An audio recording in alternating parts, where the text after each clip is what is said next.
everyone, and welcome to our new podcast, the Anime Iceberg.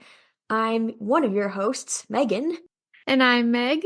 Yes, and this is the inaugural episode of this new podcast.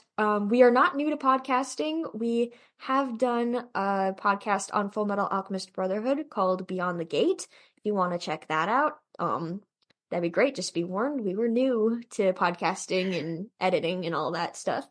But we wanted to continue talking about some of our favorite shows and books and movies, etc. Even though it is called the Anime Iceberg, we will be covering more than just anime. But we wanted to focus on stories that we think don't get enough attention. Yes, and that we feel like there is a lot more to talk about, hence the iceberg. Yeah. For this show, our plan is for each season to cover one anime or like book series or whatever we decide to cover, and we'll likely do it episode by episode, breaking down each one. And And hopefully once a month we can cover a movie. If you guys have suggestions of which movie to cover, just let us know. Yes, definitely. That would be super fun. Okay, so since this is our new podcast, we thought we would reintroduce ourselves. And I'm just remembering now that this first episode is going to come out on April 1st, and it is not a joke. Our names are Meg and Megan. Not joking about that. Just pure happenstance that we became friends and share a similar name. Yes. Well, I think like Megan was like the most popular name, like around the years that we were born. Yeah, and Emily. Megan and Emily were just saturated in our hall at college. Yes, that's how we met. We met in undergrad. We were assigned random roommate assignment, and we found we had similar interests and our personalities fit together. Yeah. And then, okay, well, now we're we're both out of college. We live in different cities right now, both in the Midwest. I am in a PhD program. I'm very close to being done, probably in like the next year. And hopefully I will move back to the same city as Megan, so then we can record in person. Yes. You'll be a doctor. Yes, I will. Well, not a doctor, but you'll have a doctorate. Oh man, I have the line from Treasure Planet is flying in my head. Oh man, there's so many. I have multiple memes I can send you. But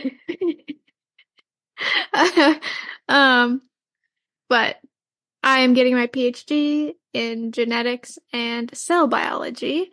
And I don't think we actually said this yet, but this season we are covering Dr. Stone, which is all about science. I'm letting you take points on that. So I will say I will do my best to explain the science things. Senku does a lot of like chemistry and engineering, and my expertise is biology.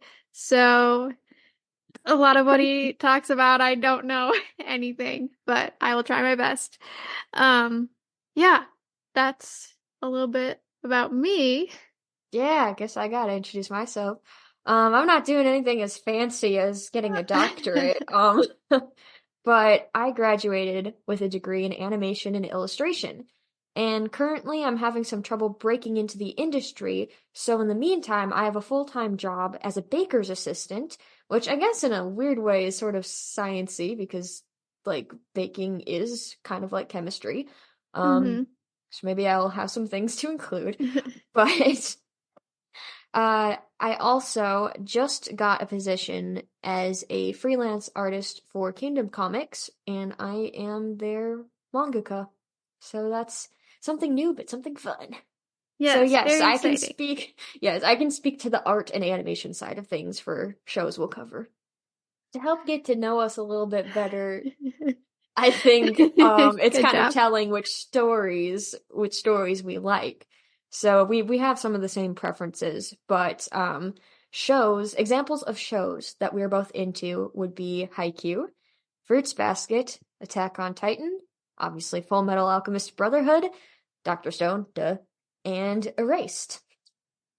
Yes, we watch a variety of shows. I would say, at least for me, I would consider myself still a novice in the anime world.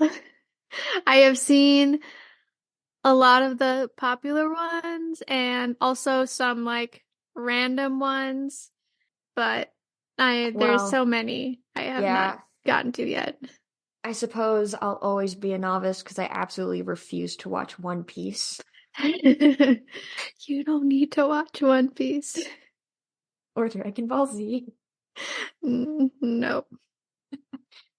Yeah, we like the ones that are very story based and either include a lot of thinking or a lot of feeling. Yes. I'm also Okay. a manga fiend and I will devour any Yes. manga of the shows we like. I am not. The only manga that I have read is Full Metal Alchemist. Read it, finished it, and I am in the middle of reading The Promised Neverland, which I have been reading forever. That's okay. It's I'll get through it just, eventually. yep, Um, just as long as you don't watch the second season. yeah, I won't. Okay, let's actually get into the show. Like I said, we are watching Dr. Stone this season, and we're going to start with episode 1, which is called Stone World. And just for a quick summary of the episode, Senku and Taiju emerge from their petrification several thousand years after everyone in the world had turned to stone. It's up to them to rescue everyone else and restore civilization. Yep, and I am going to be comparing this to the manga. So it's weird. The chapters in Dr. Stone don't say like chapter one, they say Z. So Z1 and Hmm. Z2, which I will keep referring to them as chapter one and chapter two. It's just easier that way. But chapter one, Stone World, and chapter two, Fantasy versus Science. Nice. Yeah. Do you want to share anything else about the author or anything? Yeah, okay. So Dr. Stone is a series where it's a separate author and illustrator. And honestly, I think that's the only way they could do a series like this. It takes so much research that having a separate writer is probably best. And the illustrator is absolutely incredible. Um, Also a brief note. So this first volume was published in copyright 2017, and in like one of the first pages of each volume they have listed consulted works that the writer had to, look up the science terminology and like how things would actually work if you did them in real life. So the writer is Riichiro Inagaki, and he is, according to his bio, a Japanese manga writer from Tokyo. He is the writer for the sports manga series iShield 21, which was serialized in Weekly Shonen Jump. And then the illustrator is Boichi. I apologize in advance for butchering people's names. But Boichi is a Korean-born artist currently living and working in Japan. His previous works include Sunken Rock and Terraformers Asimov. And also for this first volume, I think for every new volume we start, I'm just going to share the author and illustrator notes because they're so fun. So, Inagaki says, "What do you imagine when you think about scientists? Glasses, introverts, maybe a little mad? But in truth, there can be scientists who are charmers and those who can be muscly too.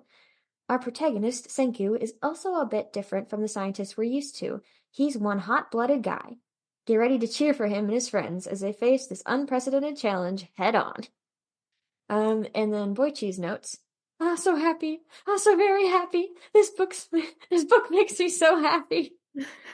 This story's got everything. Life in the great outdoors, a post-apocalyptic setting, a scientist boy, primeval visuals, and characters with the courage and conviction not to yield to an unfamiliar world. I seriously love it all, and drawing it is super fun. That's the spirit. Very enthusiastic, which is Oh, good. And I'm yes. guessing that it shows through the art. It definitely does. A little bit of a warning to the younger audience who might be listening along with us. While Dr. Stone has amazing visuals and like just incredible manga art, the illustrator is a little more he is anatomy focused, let's say. Like he draws the human form really well, but also I can tell he wants to show off a little bit because you'll see a lot of scenes with partial nudity, which kind of makes sense in the context of the show. You'll see what we mean later. But also he has a way of drawing females where it's like, yes, you got the anatomy right, but also not really. You catch my Yes, drift. that's one small complaint that I have, but Yes, me too. that's for another day. Oh, yes, I've got notes on that. Yeah. And okay, right now we are watching this show called Bakuman, which is about two kids trying to become mangaka, and it is so wholesome.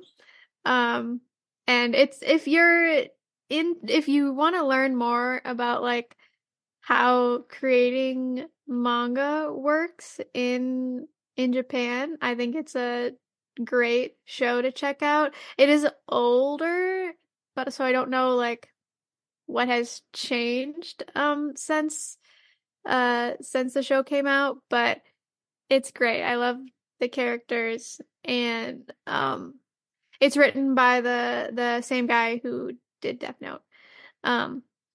So yeah.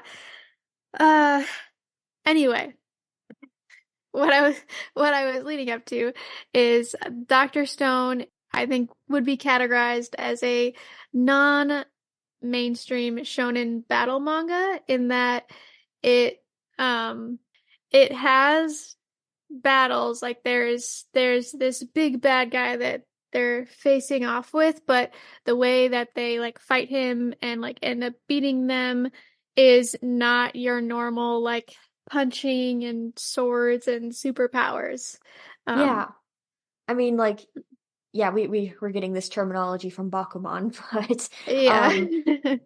but I think the same way because there'll be things within the show, like they slipped a tournament arc in there at one point, and it's like, hmm oh yeah, I'm used to this from shows like My Hero Academia and Naruto and all that, but it just goes down differently and they kind of subvert your expectations, and you're like, oh, this is fresh, this is new, and it's not focused on just like physical brawn as much as like working hard and outwitting people and trying your best. hmm Yes. And one other thing before we get into this first episode, we are doing it spoiler free. We won't say what happens in the future, you know, in the next episodes. We're going to break down episode by episode. So with that, we will finally get into it. So the first scene introduces us to the characters Taiju and Senku, and Taiju is this he is He's very loud. yeah. Like in the He's manga, very you can see people's ears popping as he's yelling. That's awesome. Yeah, he's very loud. He like rushes into the science room and he's like, I'm gonna confess to her, Senku, talking about his crush, Yuzuriha, and Senku is just like, okay, you know, you do that. He's Knock very, yourself out, yeah, buddy. very like not excited, and he How come? offers him a love potion, which turns out to be gasoline, uh, and he's like, well, there's a 10 million% chance that he wasn't going to use it. So that just, I don't know, it just kind of gives you a first glimpse into who these characters are. And then we see Taiju, he goes to confess to Yuzuriha, and everybody's watching, but Senku's not, and he's like, "Oh, I believe in him. He's gonna nail this." Um, but then we see this huge green light, like right before he's about to confess, and he is very sweet, and he tries to protect Yuzuriha by standing in front of her. And we see everyone get turned to stone. Not just Taiju, but Senku, Yuzuriha, the whole world. And you kind of get a glimpse of the destruction, because we see like planes coming down and car accidents, It's and like if you've watched the Left Behind movies or read the books, it's like the rapture happened. Like mass chaos and the world has just stopped. Yes, yeah. And except everybody is gone, but except you notice that, like, I feel like they focus on a dog, like the dog had not been turned to stone. So it was just humans that were Humans, affected. and also we see, I think later on, also swallows. Yeah. Just a specific type of bird. So everyone's turned to stone, and we see everything, like everything that humans have built kind of break down, and Time's passing, yeah, lots of time is lots of passing. time is passing. And then we see like just a drop of yellow fluid, and during that we kind of hear Taiju's inner monologue of like, I have to confess to her, I gotta stay conscious, I gotta confess to her. So we kind of learn like they're still alive. Everybody's turned to stone, but They can't move, they can't see, they're just stuck. Yeah. And Taiju is able to stay conscious, but a lot of the other people, when you hear their inner thoughts, they're just like slipping away. So like falling asleep almost. Yeah. But then, like I said, we see like a drop of yellow fluid, and Taiju, his stone breaks, and he's free. And he yells, I'm free! And I got the same vibes as like Mulan when Mushi's like, I live! Yes, it's great. And something that we were talking about was what if we had been turned to stone, what would be our most likely pose? And I said I would be like hunched over like an old woman, because I'd be like at my desk like typing or whatever, like trying to finish. I'm so close to finishing my thesis. I would be mid-sneeze. It would be something embarrassing. Oh, I would yeah. not look as good as everybody looks like everybody looks great, and then no, I looked trash. And then I'm just imagining when you said mid sneeze, I was just imagining like the only reason you would stay conscious is because you would like have that feeling of needing to sneeze for.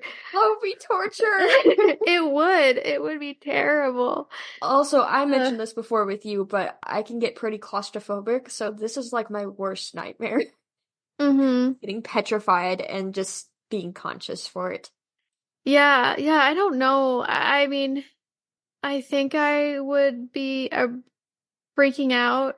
I don't know, because I think the thing that would freak me out is not being able to see anything. So like not knowing, like, okay, did everybody else get turned to like this happen to everybody else, or is it just or am me? I the only one?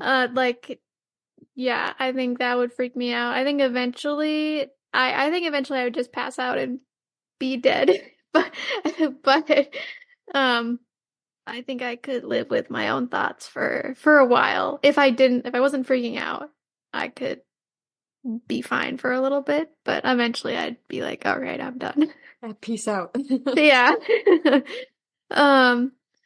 Anyway, Taiju breaks free, and the first thing he does, he was a man on a mission. He goes to find Yuzuriha, and he does I thought it was Kabadan. Wall slam. Kabadan? Let me look it up. Yeah, you look it up. I thought it was Kabadan.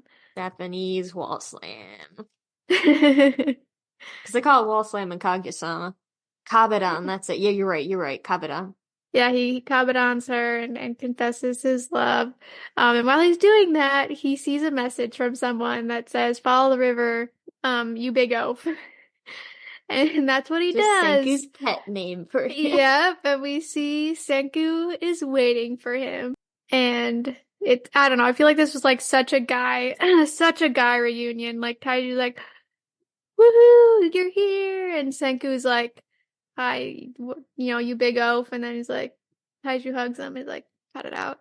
Yeah, no, I love it. He's like, don't you dare hug me while you're butt naked. Because of course, Yeah. it's been 3,700 years. He doesn't have any clothes anymore. Yeah, yep, yeah. This is where we learn. Senku said it's been 3,700 years, and he knows this because he was counting, which Second by literally second. I would go insane. I And don't I think I don't could even do that. know.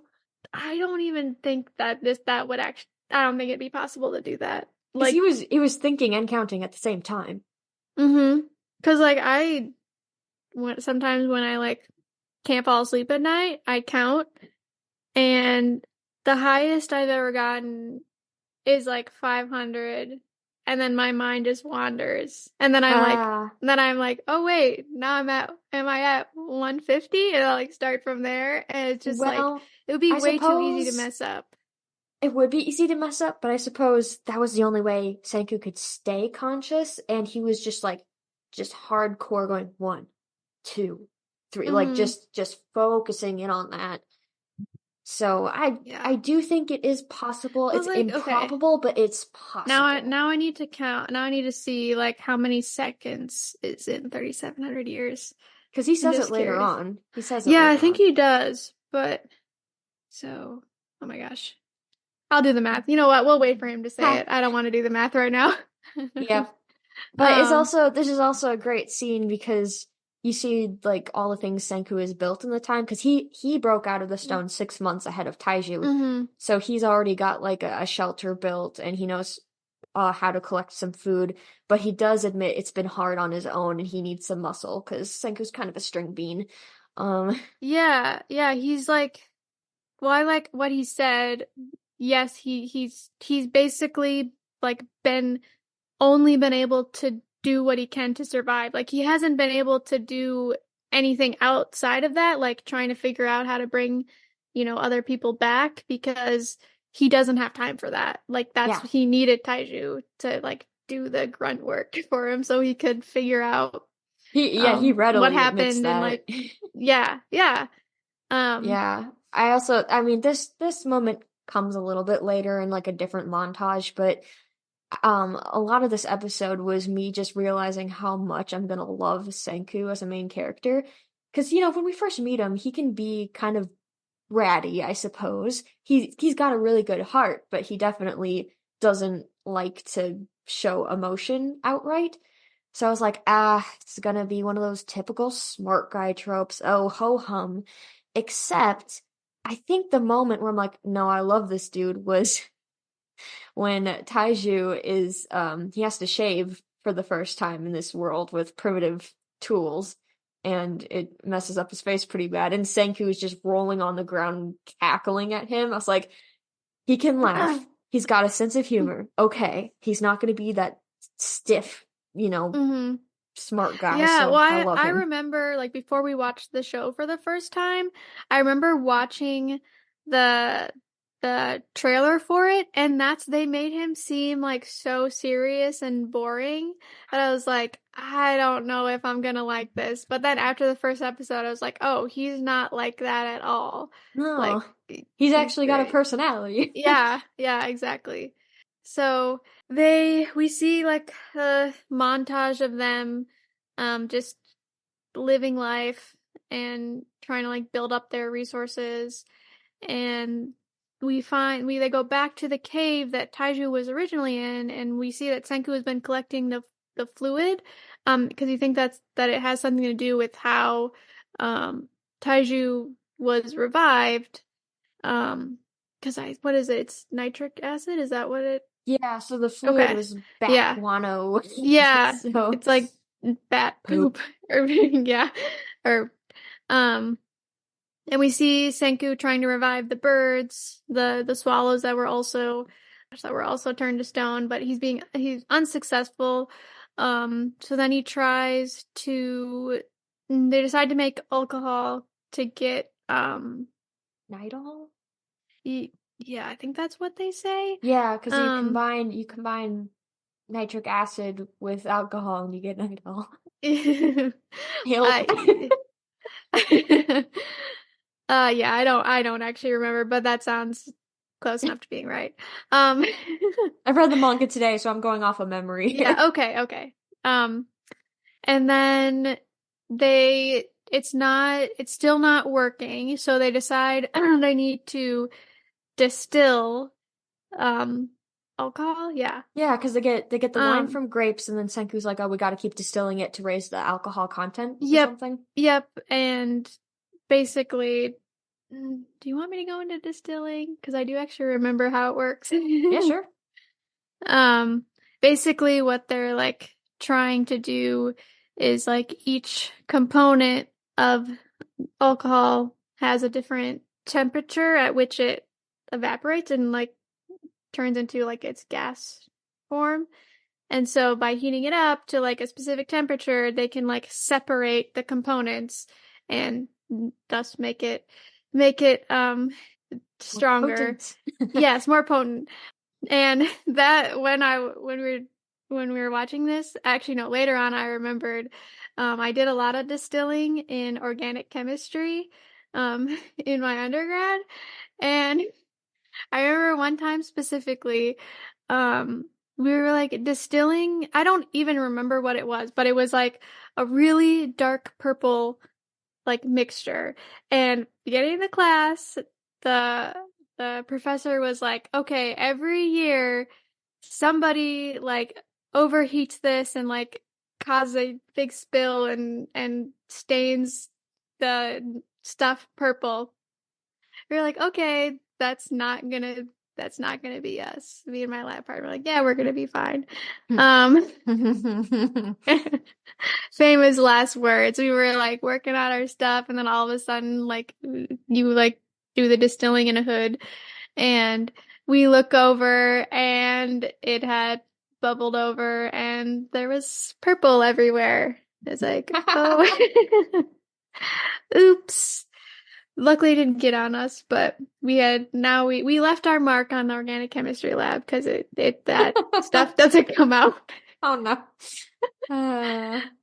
Yeah. So distilling is fun.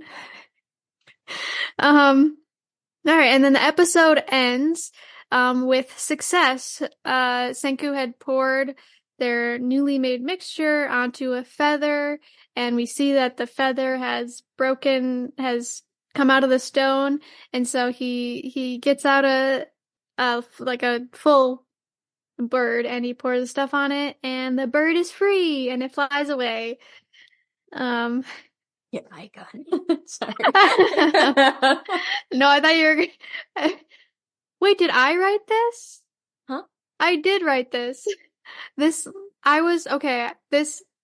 line that the bird is free, that just like reminds me of Harry Potter where he's like, "Oh, Dobby is free." Yeah. I totally thought you had written that, but now I'm remembering that I did. I was referencing the Oran High School bloopers. Oh yeah. Okay, and that's the end of the first episode.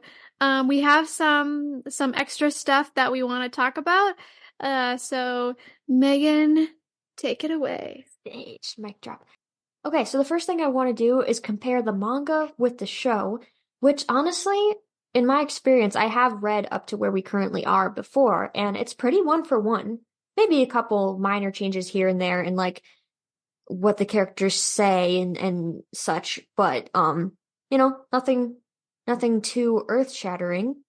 However, I think one big difference from this episode in the manga, probably more so to do with the translation, is just how Senku is presented. Like, let's see, he's a little more abrasive, I think. And it makes sense when the writer described Senku as being hot-headed, which I don't think he is. He doesn't really get angry, but he does get passionate about things. But he's the president of the science club, And when he's talking to his underlings, I guess you could say, he's very brutally honest. Like, just think about the atomic structure of polyethylene, you fools! And he's just like yammering on and on about science stuff, and his friends in the background are just going, I don't get it. So yeah, Senku, I like how his personality is presented in the anime a lot, and I think it just kind of in the manga you just sort of get used to him, and I think the author and illustrator get used to like presenting him too as a main character. The second thing I want to mention is Taiju. So we didn't find this out until season 3, but it is a line within this first chapter of Dr. Stone. When Taiju is thinking about confessing to Yuzuriha, he says he's thinking, despite the powerful name my dearly departed parents gave me, Taiju Oki, I've been cowardly and I'm unable to face her. So we learn right away that he's an orphan. And also the subtext on this page says Taiju Oki means big tree, big tree. So, kind of cute. And then,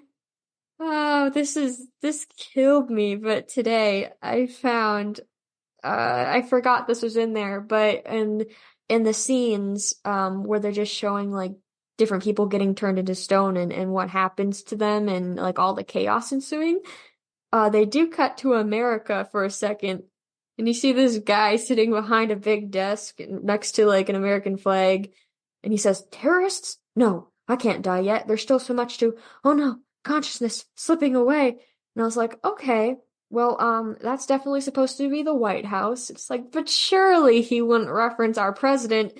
And then I looked and I'm like, dang, this guy looks like Trump. Oh This my came out in gosh. 2017. Oh my goodness. Tell me that's not Trump. The hair and everything. That's hilarious. Oh. So I was in the bookstore trying not to cackle. Mm. Oh, something cute Taiju also says in the manga is like, Yuzuriha will be fine. I'm sure she's safe and sound. A good girl like her can't die. Precious boy. He's so pure. Mm-hmm. I also like the detail of this. This is coming from a storytelling and artistic standpoint from me, but I like the detail that Taiju actually has to figure out how to shave in the stone world, because in a lot of anime, I mean, the guys are young, but they're definitely old enough to be growing facial hair, and yet it hardly in any anime do I ever see like teenage guys with like stubble or worrying about shaving and stuff like that. But Mm-hmm.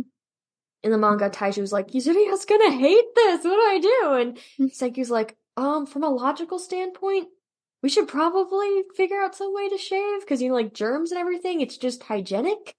And so, that's when he finds the seashells to shave with, which I don't think Senku really grows facial hair, but Taiju No. certainly does. Yeah, I bet if he had to shave, he would have come up with a less painful method. Yeah. He's got stone tools with sharp edges. He probably just like quickly. Mm-hmm. I know like characters Shaves we'll off meet his 5 later. hairs. Oh my goodness. Yeah, I know characters we meet later though. I won't say by name just to keep it, non-spoilers, but I do remember one character in particular, like one day we saw him and like, oh, he's got a little something on his face. Mm-hmm. Yeah, I feel like usually in anime, when we see characters with facial hair, it's more, and actually not just anime, but just shows in general, it's more to just show like, oh, they're not taking care of themselves because of, Yeah. Something that happened or, Yeah. Or they're whatever. presented as being like more tough and they can grow it and make it look good, but it's usually not the Yeah. teenage guys who do that. Unless you're Asahi from Haikyuu. It's the only Yeah, one I know of who has facial hair that I can think of off the top of my head. true. Okay, anyway. Yeah, another thing we wanted to mention is we are going to be covering voice actors because we watched the English dub of the show. I have heard clips of the sub, it's amazing. But we started with the English dub and we're going to continue with the English dub, and we're very partial to these voice actors.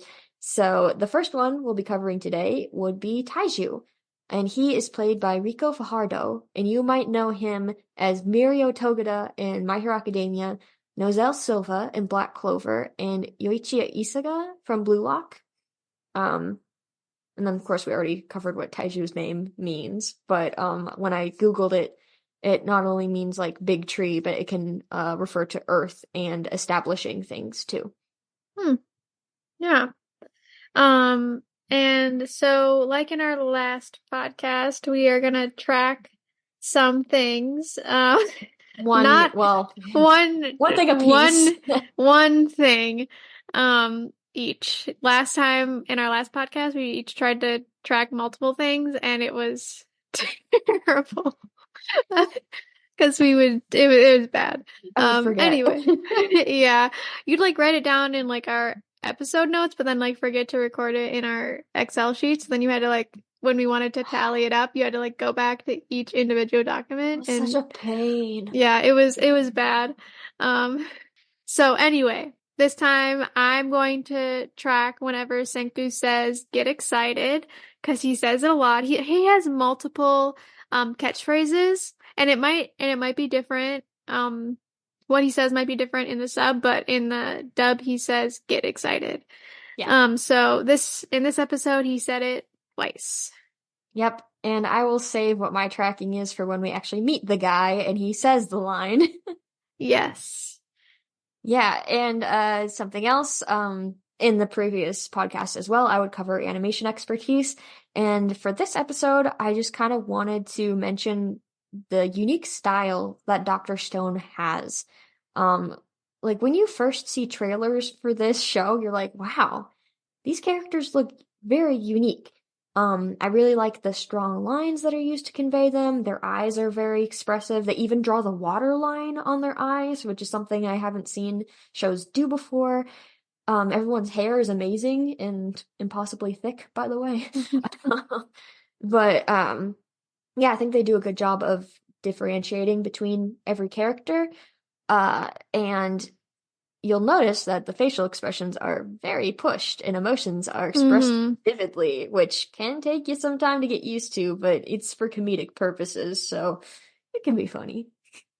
Yes, this is what I would describe as a very anime show, like the over-exaggerated facial expressions, the way the women are drawn, and it's kind of funny because it's like it has those things that are very like anime, but then one thing it doesn't have so much is like the super long inner monologues. Oh yeah, for sure. I like that they cut that out, and they don't. Yeah. And though they have over the top reactions to things, it's not like your classic anime like it's more like realistic reactions, except for Taiju, to like realistic things. But Taiju's character, he's supposed to be like overreactive. He is a guy who expresses himself like his heart is on his sleeve. So it's just slightly different than the norm. Yeah. Yeah. But anyway, I was saying, so it has some of those tropes, like those things that you see in anime, but then it's also like very much not your typical shonen. Yeah.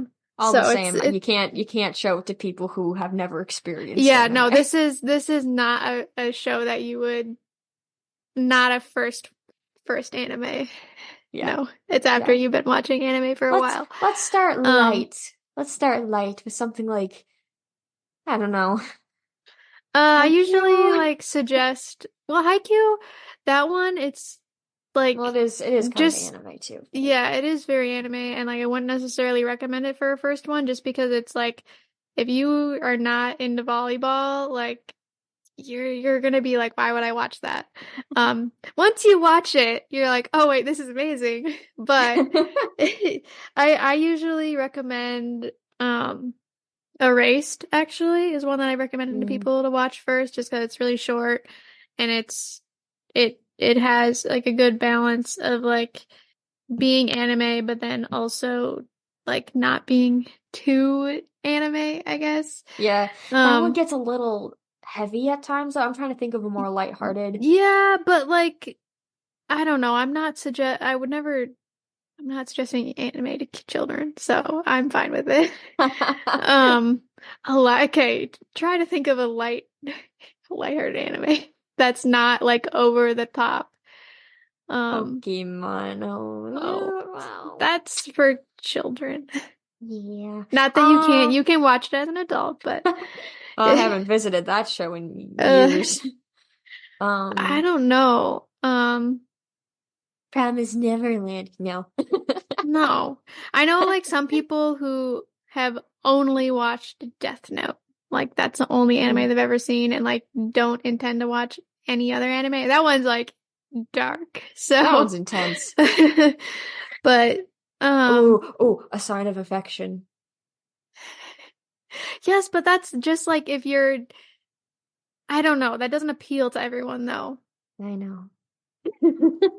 If Okay. you're not watching it, go watch it. Anyway, let us know what you think is a good first anime to watch. Yeah. Okay. Link click. It's technically not an anime, but link click. It gets Okay. intense, but like not. The thing is, okay. That's a whole nother tangent. It is anime. Yes, it's not Japanese, but let's not start that, okay? Okay. Let's finish the episode. Okay. Okay, so some other things I wanted to discuss is just like what happened when the world turned to stone. Like, well, first of all the pets that most likely died because they showed that one dog, but and then like you said, somebody asked a question about it to the mangaka, and he was like, "Oh, well, he got out and survived." But then like, yes, that animal did, and I'm sure lots of other dogs did and other pets, but think about all the animals that were like, yeah, all the fish that rely on humans to be fed, dead, or eaten. Cats were like, ooh, no humans to Tasty. yeah. Sushi. And like all the like just the animals that got like have no way to get out of their apartments or like their homes. Or pet stores, like all the animals locked up. Yeah. I think zoo animals had like a better chance because I mean, okay, not a lot. Some of the zoos now are a little bit better about having, like they would be able, if animals were desperate, they would probably be able to escape. Yeah, because they're like open air enclosures. Yes, obviously not all zoos are like that. No. Sadly, but anyway, lots of animals probably died. But also it's also okay because animals they basically got to rule the world for 3,700 years. There were probably some species that went extinct though, Yeah, like no, probably. Well, we were talking like, what about are all of the hamsters have they all been domesticated? Because those guys are dead. Like, well, let me say that I think there would be some hamsters that are wild because those suckers can escape from their cages like nobody's business, and I'm sure there are some that have made it out into the wild. True. But like, I'm sure that there's some animals that went extinct. And then we were also talking about when Senku like brings the swallow back to life, like all the swallows had been turned to stone. So basically, I mean, in this episode, he just brought one back to life, but I'm pretty sure he brings more back to life at some point. So he literally just like introduced a new animal into the ecosystem, which It's a bird though. So yeah, no, it's a bird, so he'll be fine. But like, it's like, oh, he just did that. Could breed with other birds and make some new cool combinations. Maybe depends on if they're. I mean, you can breed, but that doesn't mean that your offspring will be able to also breed. Anyway, last thing you wanted to discuss was this a good first episode?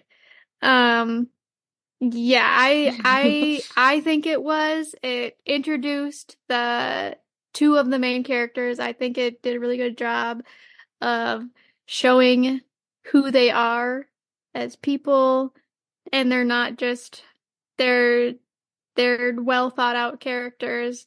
And I also like you start right away with literally every like the big problem of everybody's been turned to stone. Yeah, they kind of had to move and you fast kind for of this first and one, you kind though. of like also establish like the goal of the story Yep. too. Like we're gonna bring everybody back to life Yes, and for restart first society. episode, I think they set the premise up super well.